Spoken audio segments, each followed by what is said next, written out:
बहुत चेष्टा परी आपणक पिला कथा कहूनी 2-3 वर्षर होई मध्य कथा कहूनी आपणक पिला तेबे जानतु यह पछर कारण ओ समाधान। 2-3 वर्ष बयस हेउची सेई समय जेतेबेले पिलाटी कथबार्ता आरंभ करे। जदि पिलाटी एही बयसरी कथबार्ता आरंभ करे नहीं किंबा जोगाजोग करि पारु नहीं तेबे यह चिंतार विषय। यार कारण गुड़ी को चिन्हट करवा बहुत गुरुत्वपूर्ण। श्रवण समस्या प्रथम कारण होई पारे जे पिलाटी शुणिबारे असुविधा अनुभव करुछि। जदि पिलाटी ठीक भाବରେ शुणी पारु नाही तेबे से कहिबा शिखि पारिबो नाही। एपरि परिस्थिति रे श्रवण परीक्षा कराइबा आवश्यक। विकासात्मक भाषण विलंब अनेक पिलांकर कहिबारे केवल विलंब हुए जेतेबेले सेमानंकर बाकी विकास साधारण भाବରେ घटुछि। एही प्रकार पिला माने भल भाବରେ शुणिबा बुझिबा एवं प्रतिक्रिया देबा जानती किंतु से माने कहिबारे दुर्बल हो जाती। विकासगत विलंब किछि पिलांकर भाषा सहित ज्ञानात्मक विकास रे मध्य विलंब होइथाय। एपरि पिलामाने साधारण विकास क्षेत्र रे पछरे रही पारंती।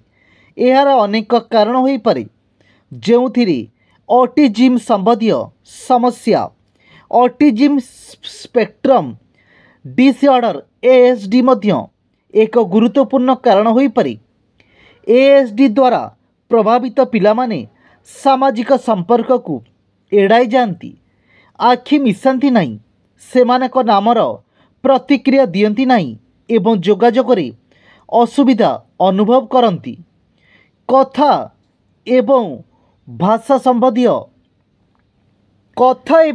संबंधी समस्या केतेक समय रे मस्तिष्क सठिक संकेत बाक मांसपेशी पर्यंत पहुँची पारे नहीं, जहा कहिबारे असुविधा सृष्टि करे, जाकू खानेइबा आप्रेक्सिया ऑफ स्पीच कहा जाए। अत्यधिक स्क्रीन समय आजिकल एक साधारण कारण हेउची पिला माने टीवी मोबाइल किंबा टैबलेट आगे अत्यधिक समय बिताउछंती, जहा सेमानकर जोगाजोग करिवार क्षमता को प्रभावित करे। जेतेबेले जड़े पिला जोगाजोग करे नहीं सेतेबेले तांकर कथा शिखिबा मध्य प्रभावित हुए। जेनेटिक कारण किछि पिलांक मध्य रे बाक विलंब जेनेटिक मध्य होई पारे। जदि परिवार रे कोनोसी सदस्य पूर्वरु एपरि समस्या थाए तेबे यह कारण होई पारे। समाधान यार समाधान कौन?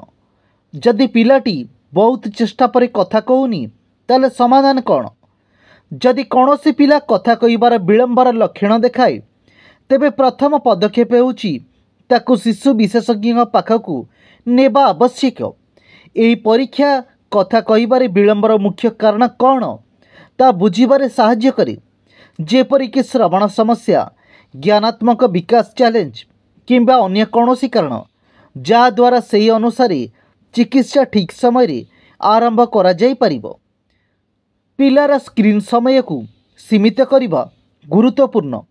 पिला को जोगाजोग करने को उत्साहित करा जिबा उचित, जेपरिकी तांको सहित पुस्तक पढ़िबा और अन्य पिलामानक सहित खेलिबा उचित।